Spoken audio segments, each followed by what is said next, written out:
ರಾಮದುರ್ಗ ತಾಲೂಕಾ ಆಸ್ಪತ್ರೆಯಲ್ಲಿ pulse polio ಕಾರ್ಯಕ್ರಮ ಚಾಲನೆ. ಆರೋಗ್ಯ ಇಲಾಖೆಯು ರಾಜ್ಯಾದ್ಯಂತ ಪಲ್ಸ್ ಪೋಲಿಯೋ ಹನಿ ಹಾಕುವ ಕಾರ್ಯಕ್ರಮ ಹಮ್ಮಿಕೊಂಡಿದ್ದು 5 ವರ್ಷದೊಳಗಿನ 64.84 ಲಕ್ಷ ಮಕ್ಕಳನ್ನು ತಲುಪುವ ಗುರಿ ಹಾಕಿಕೊಂಡಿದೆ. ಈ ನಿಟ್ಟಿನಲ್ಲಿ ಬೆಳಗಾವಿ ಜಿಲ್ಲೆ ರಾಮದುರ್ಗ ಪಟ್ಟಣದಲ್ಲಿ ತಾಲೂಕಾ ಸಾರ್ವಜನಿಕ ಆಸ್ಪತ್ರೆಯಲ್ಲಿ ಆರೋಗ್ಯ ಇಲಾಖೆ ಹಾಗೂ ಲಯನ್ಸ್ ಇನ್ವಿಲರ್ ರೋಟರಿ ಸಂಘಟನೆಗಳಿಂದ ಪಲ್ಸ್ ಪೋಲಿಯೋ ಹನಿ ಹಾಕುವ ಕಾರ್ಯಕ್ರಮಕ್ಕೆ ಚಾಲನೆ ನೀಡಲಾಯಿತು.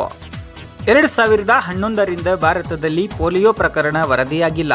ಆದರೆ ನೆರೆಯ ರಾಷ್ಟ್ರಗಳಲ್ಲಿ ಪ್ರಕರಣಗಳು ವರದಿಯಾಗಿವೆ. ದೇಶದಲ್ಲಿ ಪೋಲಿಯೋ ಮುಕ್ತ ಸ್ಥಿತಿಯನ್ನು ಮುಂದುವರಿಸಿಕೊಂಡು ಹೋಗಲು ಪೋಲಿಯೋ ಹನಿ ವಿತರಣಾ ಕಾರ್ಯಕ್ರಮವನ್ನು ನಡೆಸಲಾಗುತ್ತಿದೆ.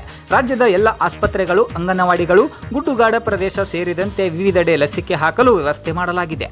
ಪೋಲಿಯೋ ಹನಿ ಸಂಪೂರ್ಣ ಸುರಕ್ಷಿತವಾಗಿದ್ದು ಯಾವುದೇ ವದಂತಿಗಳಿಗೆ ಕಿವಿಗೊಡಬಾರದು ಎಂದು ಆರೋಗ್ಯ ಇಲಾಖೆ ಸಿಬ್ಬಂದಿ ತಿಳಿಸಿದರು. ನಮಸ್ಕಾರ.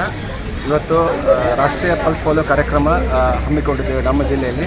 ಅದರಲ್ಲಿ ನಮ್ಮ ರಾಮದುರ್ಗ ತಾಲೂಕಿನಲ್ಲಿ ನಾವು ರಾಷ್ಟ್ರೀಯ ಪಲ್ಸ್ ಪೋಲಿಯೋವನ್ನು ಯಶಸ್ವಿಯಾಗಿ ಕಾರ್ಯಗತಗೊಳಿಸಿಕೊಳ್ಳಲು ಎಲ್ಲರಿಗೂ ನಾವು ನಮ್ಮ ಎಲ್ಲ ಅಧಿಕಾರಿ ಮತ್ತು ಸಿಬ್ಬಂದಿ ವರ್ಗದವರಿಗೆ ಈಗಾಗಲೇ ನಮಗೆ ಏನು ಮೈಕ್ರೋಪ್ಲಾನ್ ನಮ್ಮ ತಾಲೂಕಿಗೆ ಏನಿತ್ತು ಅದರ ಪ್ರಕಾರ ಎಲ್ಲ ಪ್ರತಿಯೊಂದು ಇದರಲ್ಲಿ ಬೂತ್ಗಳನ್ನ ಮಾಡ್ಕೊಂಡಿದ್ದೀವಿ.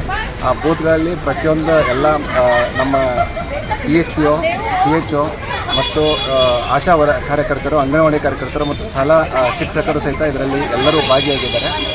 ಅವರೆಲ್ಲರೂ ಸಹಿತ ಇವತ್ತು ಇದನ್ನು ಯಶಸ್ವಿಗೊಳಿಸೋಕೆ ನಮಗೆ ಅನುಕೂಲ ಮಾಡ್ತಾರೆ.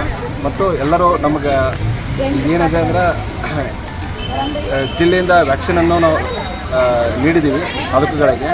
ಎಲ್ಲ PSC ಮಟ್ಟದಲ್ಲಿ, ಬೂತ್ ಮಟ್ಟದಲ್ಲಿ ಸಹಿತ ನಾವು ವ್ಯಾಕ್ಸಿನನ್ನು ಇದು ಮಾಡಿದ್ದೀವಿ. ನಾವು ಒಟ್ಟು ನಮ್ಮ ಈಗ ರಾಮದುರ್ಗ ತಾಲೂಕಲ್ಲಿ 152 ಬೂತ್ಗಳನ್ನು ನಾವು ಮಾಡ್ಕೊಂಡಿದ್ದೀವಿ. ಅದರಲ್ಲಿ ಒಟ್ಟು 25,859 ಮಕ್ಕಳನ್ನು ನಾವು ಕವರ್ ಮಾಡ್ತಾಯಿದ್ದೀವಿ ಈ ಅಭಿಯಾನದಲ್ಲಿ.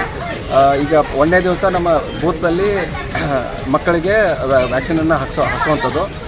2 ಮತ್ತು 3, 4ನೇ ದಿವಸ ಮನೆ ಭೇಟಿ ಮಾಡಿ ನಾವು ವ್ಯಾಕ್ಸಿನನ್ನು ಹಾಕ್ತೀವಿ.